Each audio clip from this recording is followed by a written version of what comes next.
తెలంగాణలో సంచలనం సృష్టించిన ఫోన్ ట్యాపింగ్ కేసులో దర్యాప్తు కొనసాగుతోంది. కేసులో పోలీసులకు మరోసారి చుక్కెదురైంది. రెండోసారి ఛార్జిషీట్ను నాంపల్లి కోర్టు వెనక్కు పంపింది. మెటీరియల్ ఎవిడెన్స్ సబ్మిట్ చేయకపోవడంతో ఛార్జిషీట్ను వెనక్కి పంపినట్లుగా తెలుస్తోంది. మరోవైపు ఈ కేసులో కీలక నిందితులుగా ఉన్న భుజంగరావు, తిరుపతన్న బెయిల్ పిటిషన్లపై నాంపల్లి కోర్టులో విచారణ జరగనుంది. మా కరెస్పాండెంట్ ఉషా పూర్తి సమాచారం అందిస్తారు.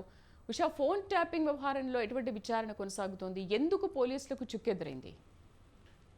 శ్రీదేవి, ఫోన్ ట్యాపింగ్ వ్యవహారంలో ఇప్పటి వరకు చూసుకున్నట్టయితే ఛార్జ్ షీట్ కి సంబంధించి పంజాగుట్ట పోలీసులు కొన్ని మిస్టేక్స్ ని అందులో మెన్షన్ చేసినట్టుగా పోలీసులు ఏదైతే కోర్టు ఛార్జ్ షీట్ లో ఉన్నటువంటి మిస్టేక్స్ ని రెక్టిఫై చేసుకుని తర్వాత ఛార్జ్ షీట్ ని పొందుపరచాలి అన్న కోణంలోనే గతంలో ఇచ్చినటువంటి ఛార్జ్ షీట్లు చాలా తప్పిదాలు ఉన్న కోణంలోనే తిరస్కరించింది. ప్రస్తుతం చూసుకున్నట్టయితే ఈ ఫోన్ ట్యాపింగ్ వ్యవహారంలో భుజంగరావు, తిరుపతన్న బెయిల్ కి సంబంధించి ఇప్పటి వరకు కూడా 2 సార్లు కూడా కోర్టు నిరాకరించింది. మరోసారి బెయిల్ పిటిషన్ కి సంబంధించి ఈ రోజు నాంపల్లి కోర్టులో ఈ ఆర్గ్యుమెంట్స్ జరిగే అవకాశం ఉంటుంది. మొత్తం మీద వీరెవరికి కూడా బెయిల్ మంజూరు చేయకూడదు అన్న కోణంలోనే పంజాగుట్ట పోలీసులు చేస్తున్నటువంటి ఈ పిటిషన్ ఏదైతే ఉందో దీనికి సంబంధించి ఛార్జ్ షీట్ కూడా చాలా తప్పిదాలు ఉన్నాయి. దీన్ని కూడా ఏదైతే రెక్టిఫై చేసి ఇచ్చినట్లయితే బెయిల్ కి సంబంధించి వీరికి బెయిల్ మంజూరు చేయాలా వద్దా అన్న కోణంలో ఇటు పంజాగుట్ట పోలీసుల తరపు అలాగే నిందితుల తరపు ఆర్గ్యుమెంట్స్ అయితే వాడివేడిగా జరిగే అవకాశం ఉంటుంది. ఇప్పటి వరకు చూసుకుంటే దాదాపు 3 నెలల పైచిలకు భుజంగరావు, తిరుపతన్న వీరిద్దరు కూడా చెంచల్గూడ జైల్లో ఉన్నారు కాబట్టి బెయిల్ కోసం అయితే చాలా ప్రయత్నాలు అయితే చేస్తున్నట్టుగానే తెలుస్తుంది. ఇప్పటి వరకు కూడా వీరికి బెయిల్ మంజూరు కాలేదు.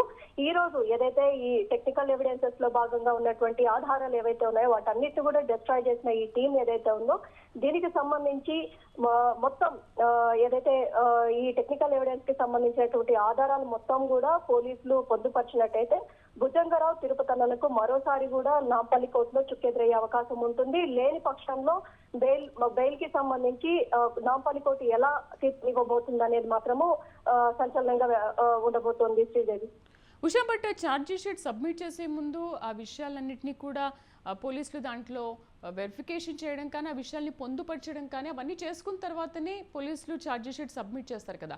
బట్ ఎందుకు పోలీసులు ఆ విషయంలో విఫలమయ్యారంటారు?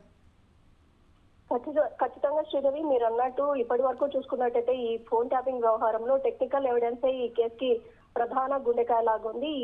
ఈ టెక్నికల్ ఎవిడెన్స్ ఏదైతే ఉందో ఈ టెక్నికల్ ఎవిడెన్సెస్ లో చిన్న పొరపాట్లు కూడా అందులో జరిగినట్టుగా కూడా ఏదైతే న్యాయస్థానం ముందు వచ్చింది కాబట్టి ఈ అలిగేషన్ ని రెక్టిఫై చేసుకోవడానికి పంజాగుట్ట పోలీసులకి మరో అవకాశం ఉంది. కాబట్టి ఏదైతే ఆధారాలు ఏదైతే కొన్ని మూసీ నది కావచ్చు ప్రతి ఒక్క చోట కూడా వీళ్ళు డిస్ట్రాయ్ చేసినటువంటి ఆధారాలని మళ్ళీ రీట్రైవ్ చేయడానికి కూడా ఆస్కారం లేకుండా పోయింది. ఈ లోపు ఏదైతే టెక్నికల్ ఎక్స్పర్ట్ టీం ఏదైతే ఉంది, ఫోరెన్సిక్ ల్యాబ్ అలాగే ఈ మొత్తానికి కూడా సపోర్ట్ చేసినటువంటి ఒక టీం ఏదైతే ఉందో వారి ఇచ్చినటువంటి ఫోరెన్సిక్ ల్యాబ్ రిపోర్ట్ ఏదైతే ఉందో దాని ఆధారంగానే ఈ కేసు మొత్తం కూడా ముందుకు సాగే అవకాశం ఉంటుంది. ఇప్పటి వరకు చూసుకున్నట్టయితే గతంలో దాదాపు ఈ ఫోన్ ట్యాపింగ్ వ్యవహారం వచ్చిన దగ్గర నుంచి కూడా ఇంతవరకు కూడా 1 ఇంచు కూడా ముందుకు కదలడం లేదు. కేవలం పోలీసు యంత్రాంగంలో ఉన్నటువంటి వ్యక్తుల్ని మాత్రమే అరెస్టు చేస్తున్నారు. దీని వెనకాల ఉన్నటువంటి బడాబాబులు ఎవరు అన్న కోణంలో అయితే ఇంతవరకు కూడా పోలీసులు కూడా ఇన్వెస్టిగేషన్ చేయడానికి ఫర్దర్ ఇన్వెస్టిగేషన్ కి టెక్నికల్ ఎవిడెన్సే ప్రధాన ఆధారం. అలాంటి ఆధారాన్ని పోలీసులు ఛార్జ్ షీట్ లో సజావుగా మెన్షన్ చేసినట్టయితే కరెక్ట్ వేలో మెన్షన్ చేసినట్టయితే ఈ కేసుకి సంబంధించి వీళ్ళు కూడా కీలక పాత్ర వహించారు భుజంగరావు, తిరుపతన్నలు కాబట్టి వీరికి బెయిల్ మంజూరు చేసే అవకాశం అయితే 99% వరకు కూడా వీరికి తిరస్కరించే అవకాశమే ఉంటుంది నాంపల్లి కోర్టు. ప్రస్తుతం అయితే ఈ కేసులో దాదాపు 5 దాకా అరెస్టు చేసి విచారించారు కాబట్టి మిగతా వారు ఎవరెవరైతే ఉన్నారో వారందరికీ కూడా రెడ్ కార్పెట్ నోటీసులు అలాగే ఒక మీడియా సంస్థ కూడా ఇందుకు సహకరించింది కాబట్టి వారిని కూడా విచారించే అవకాశం ఉంటుంది.